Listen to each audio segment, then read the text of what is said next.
gonggo seeling. Bismillahirrahmanirrahim. Wonten diajeng ayu Angel. Wonten diajeng ayu Aini Zam-Zam. Terima kasih. Ada HRD, terima kasih matur sembah nuwun. Sikat Mas.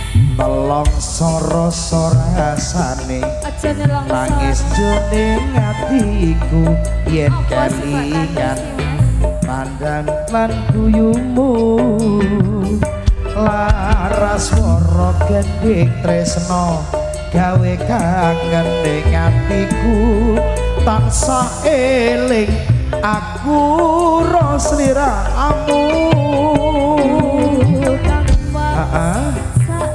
Iya Dek, nangis letih hatiku yen kelingan esep kuyumu pancen rasa kari rasa kudu longgonmu nrimo nilakno aku gandeng priya ora kerasa wis sawindo nggonku ora ketemu kagugah hatiku krungu suaramu bangun kaya kone kanto onanggo ono sing tak tresno muga bisa urip tentram mulya. tak tulis lakon tresnamu ing gendeng katresnamu Aja nemen-nemen kejuwo lah ngene. saben kangen sli Tugas-tugas mriki. pancen Dik, gandrungen, Dik. kari rasa kudu lilo konmu nrimo nilakno aku gandeng priya.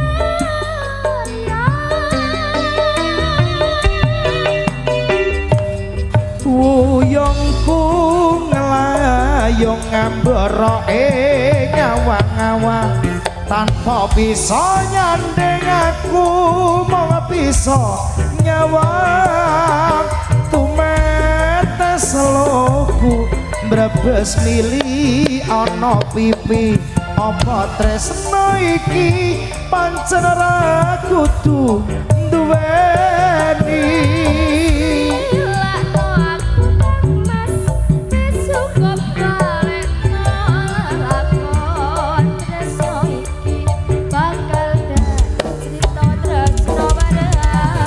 Wahyu Kerido Asmara.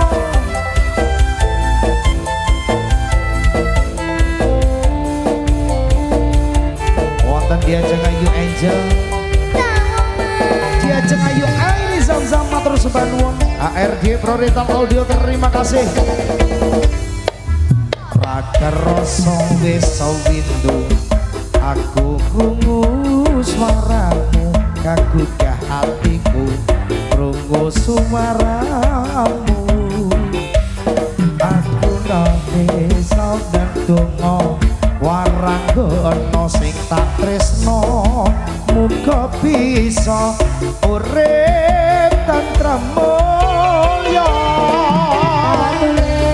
Lakon tresnamu ing gendeng katresnanku tak tembake saben kangen sliramu satenane aku nangis nanging tresno wis ginares tak lakoni ganti ikhlas hati. Buyungku nglayung ngambara ngawang-awang tanpa bisa nyandeng aku mau bisa nyawang tumetes loku brebes mili ana pipi apa tresno iki pancen ra kudu duweni. Aku kang mas suka balekno lakon tresno iki bakal cerita tresno waranggono.